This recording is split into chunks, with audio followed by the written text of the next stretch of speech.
Wisdom.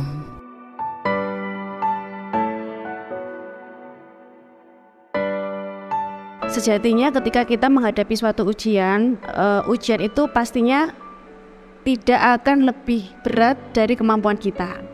Jadi ketika Allah memberikan kita ujian kehidupan, kita harus bisa menerimanya, harus sabar tanpa batas, memaafkan tanpa menghitung, dan ikhlas tanpa mengharapkan imbalan. Nah, disitulah kesabaran kita akan menentukan kenaikan kelas kita. Saya pribadi adalah orang yang suka mencari ilmu, karena bagi saya dengan kita memiliki ilmu tinggi itu bisa meningkatkan value kita atau kemampuan kita. Makanya saya tuh suka banget belajar, sekolah. Kesabaran yang saya rasakan pada saat itu ketika saya sekolah spesialis di umur yang sudah tidak lagi muda, di mana saya juga mempunyai anak kecil 2 orang dan saya juga masih merintis klinik. Sedangkan kalau sekolah spesialis itu harus benar-benar fokus untuk belajar. Nah, saya menimba ilmu di Surabaya. Saat itu saya PB Surabaya Malang tanpa meninggalkan klinik, dan kadang anak-anak juga saya bawa saat mereka pulang sekolah atau saat mereka libur sekolah weekend. Nah, seperti itulah yang dinamakan ujian kesabaran. Artinya ketika pikiran kan pasti terbagi-bagi, di mana ngurusin sekolah, ngurusin anak-anak, ngurusin klinik juga dengan beberapa karyawan. Saat itu sebenarnya sih sangat sulit untuk ditinggalkan ketika mendapatkan tekanan saat sekolah spesialis, kemudian mengerjakan pasien, kemudian dikejar untuk tepat waktu juga sekolahnya. Jadi saya menjalankan banyak peran pada saat saya sekolah. Selain ibu rumah tangga, owner klinik, mahasiswa juga, saya lakukan semuanya. Dan saat itu juga jadi pandemi, jadi beberapa klinik itu harus memerlukan perhatian khusus dari saya gimana biar tetap bertahan. Di titik itu benar-benar ujian kesabaran saya, bagaimana saya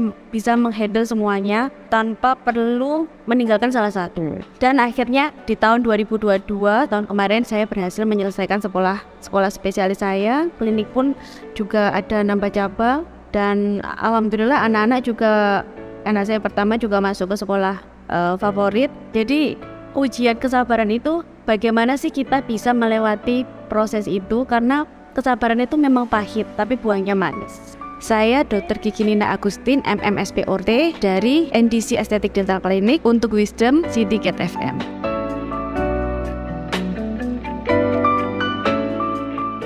Wisdom.